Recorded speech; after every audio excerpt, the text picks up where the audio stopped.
Достор, барыңыздарга ассаламу алейкум. Бүгүн 22-күн, торговый день. 22-күн күндөн бери биз разгон кылып атабыз балансыбызды. $10 менен азыр баланс $6276 чейин токтогонбуз да. Негизи акыркы видеороликте получается $5000 чейин жеткен болчук да, но почему буякта азыр 6200, потому что бизде торговля болот күндө торговля телеграмыбызда күндүзү саат 3-тө жана кечинде саат 9-да торговля болуп турат да. Бул торговляларды биздин открытый телеграм каналыбызда алсаңыздар болот да. Бул жакта дагы бизде күндө видеороликтер чыгып турат, обучение жана бардык торговый рекомендацияларды и статистикаларды ушул жактан көрсөңөр болот да. По поводу вступления, достор, випке кошулуш үчүн абсолютно бесплатно, эч кимде акча төлөбөйсүңөр. Болгону телеграмга жазасыздар. Телеграмга ссылка комментариянын башында болот же болбосо описаниясында болот да. Так, давайте анда эмесе торговлябызды баштай берели. Итак, биринчи валютная пара. Валютная пара бизде AE теневая OTC 10 секунддук таймфреймди байкайлы. Бизде азыр бул жакта график спуск болуп кетип атат, астыга кетип атат. И бул жерде бизде кандай ситуация? Мисалы, биз дагы 30 секунддук таймфреймди байкасак болот. 30 секунддук таймфреймде бизде мынакей азыр уровень поддержкага жакындап калыптыр да. 1 минуткө бул жакта $50 чамын, 1 минуткө покупка, достор. Смотрите, бул жакта эмнеге ушул позициядан мен покупка аштым, потому что бул жерде линия бар да, мынакей линия бар. Мынакей линиялар бар. Мурда бул линияларга бизде касание болгон. Мынакей бир эмес да. Бул жакта астыраак уровеньде дагы бир уровень бар экен, поддержка. И азыр мынакей зеркальный уровень сопротивления. Ушул уровеньге келди. И бул жакта бизде азыр небольшой отскок болуш керек да, үстүгө кетиш керек. Ошондуктан бул жактан 1 мүнөткө короткий сделка менен покупкага чытабыз да. Но если бул уровень туруштук бербей дальше снижение кетип калса, анда биз экинчи уровеньден ачабыз. Экинчи уровень астында турат. Так, бизде пока что биринчи уровень жакшы эле реакция берип атат и биринчи уровеньибиз бизде уверенно плюска жаап берди да. Доходность 92%, плюс $46 зарабатываем да. Все отлично. Так, дальше. Кийинки валютная параларга өтөбүз. Валютная пара австралиец доллар OTC-ден болот. Бул жерде бизде азыр мынакей спуск кетип атат, графигибиз астыга эле. Биз 1 мүнөткө бул жактан продажага ачабыз да. Продажага ачабыз, анткени бизде бул жерде фигура двойная вершина да. Онда карап көрсөк, бизде мынакей бир вершина.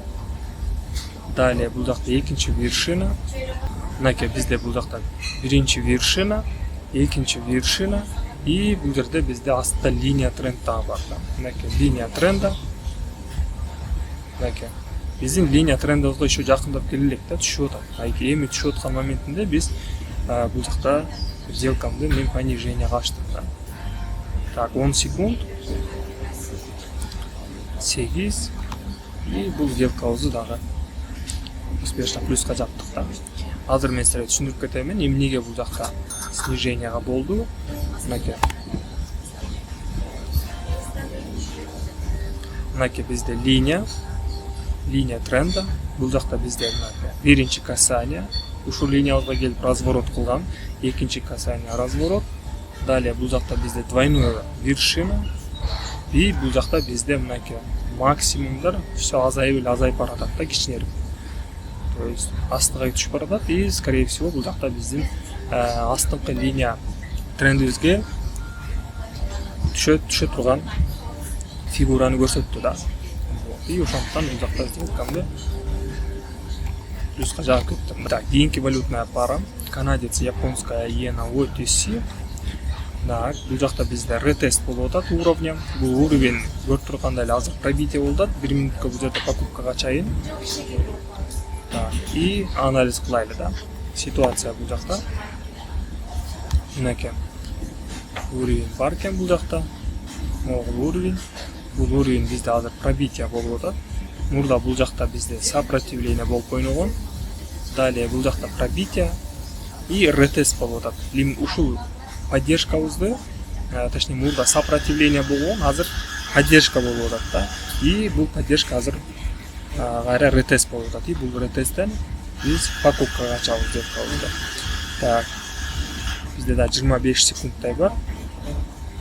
Если дальше снижение түшүп кете турган болсо, анда бул уровеньибиз уже бузулат да. Анда бул уровеньибиз бузулат и ошондуктан башка валютный парага өтөрөбүз. Так, 5 секунд. Да, бул уровень бизде пробитие болду, дальше снижение түшүп кетти. Ошондуктан бул жакта уже 50 на 50 болуп калышы мүмкүн. Кийинки сделкаларыбыз давайте башка валютный парага өтөбүз. Кийинки валютная пара кайрадан австралиец доллар OTC болот. Так, бул жерде запасым 2 мүнөткө уже ача беребиз. Потому что 1 мүнөткө уже аздык болуп калат. 2 мүнөткө запаса времени покупкага ачам. Бул жакта бизде кандай ситуация болуп атат? Тоже ситуацияны биз уже жана эле анализ кылган болчук да. Бизде мынакей астында линия тренд бар. Линия трендтен бизде бир эмес, 3-чү жолу азыр мынакей отскокко кетип атат. И бул жерде бизде азыр мындай скальпинг болуш керек да. Скальпинг и скорее всего максимум бул жерде кичирээк болот да. Мынакей приблизительно ушундайга чейин өсүшү мүмкүн да. И бул жактан бизде уже график кайрадан астыга түшүш керек да. Анткени бизде мынакей биздин максимумдар все ниже и ниже да. То есть азайып эле барат астыга түшүп мынакей 1 2 и үчүнчүсү дагы где-то приблизительно ушул жерде болот да.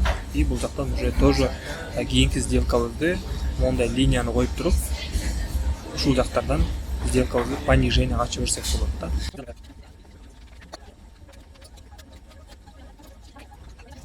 Так, достор, сделкабыздын жабылышына 5 секунд. Так, 3 2 1 0. Биздин уровенибизге кайра жакындап калды. Кайра эле ушул биздин астыңкы линия трендибизге жакындап ретест кылып атат. И бул жактан дагы получается 3 4 5 6 7 сделка ачамын. Тоже 2 мүнөткө. Запасом времени ача беребиз. Графигибиз кайра эле биздин линиябызга ретест кылып атат да. То есть сразу көтөрүлүп кеткен жок, кайра небольшой коррекция болду и астрах уровеньден перекрытие кылып атабыз. Кайрадан ача беребиз, анткени биздин анализибиз пока что сакталуу эле турат да. Бузула элек, ошондуктан ача беребиз покупкага.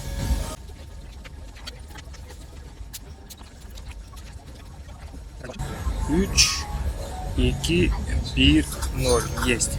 Бардык сделкабыздын плюска жабылды. Бир эле минуска жабылып калды. Бир эле сделка минуска жабылып калды и ошо менен балансыбызды бардык минустарыбызды кайтардык и дальше торговлябызды уланта берсек болот да. В принципе, бул жактан деле дагы бир сделка ача берсек болот да. Так, 30 секунддук таймфреймге өтөбүз, дагы бир жолу анализ кылабыз. И скорее всего бул жакта дальше продолжение түзүү керек да. Ошондуктан 50 долларга 1 мүнөткө бул жакта дагы покупкага ачамын. Пока что бул сделкабыз жабылганга чейин давайте башка валютный парадан анализ кылабыз. Так, мынакей канадец японская иена OTC-ден бул жакта 1 мүнөткө покупкага ачамын. Сразу бул жакта көрүнүштүү болуп турат. Бизде тренд восходящий болуп уланып кеткен да. Мынакей бизде выстрел, подъем, накопление, да, коррекция и дагы бир жолу выстрел болду. Мынакей бул уровеньде предыдущий максимумду жөн эле перебивать этип дальше үстүгө өтүш керек да. Кайсыл жактарга чейин өсүшү мүмкүн. Үстүдө бизде уровеньдер бар экен, мынакей. Мынакей биринчи уровень, далее дагы бир уровень коюп койсок болот, мынакей. Ушу үстүнкү 2 уровеньге чейин көтөрүлүшү мүмкүн да. Вот, ошондуктан бул жакта покупкага ачтым. И так, бул сделкабызды плюска жаптык деп берсек болот да. Так, австралиец доллар. Австралиец долларыбыз бизде снижениеге айланып кетти да, график түшүп кетти. Ошондуктан бул валютный парадан биз ачпайбыз. Биз башка валютный парадан сделка ачабыз да. Так, бул жакта бизде 1 секунд и есть. Бул сделкабыз плюска жабылды. Так, кийинки валютная пара австралиец канадец OTC болот. 1 мүнөткө покупкага ачабыз. Бул жакта 3 сделка сразу. Бул жакта бизде скальпинг болуп атат. Мынакей астыда линия тренд. Мынакей линия тренда. И үстүдө бизде дагы сопротивление бар. Ушул коридордун ичинде бизде график азыр ойноп атат да. Астыдан үстүгө ачабыз, үстүдөн астыга. Максимальный астакы уровеньдерин ачканга аракеттенебиз да.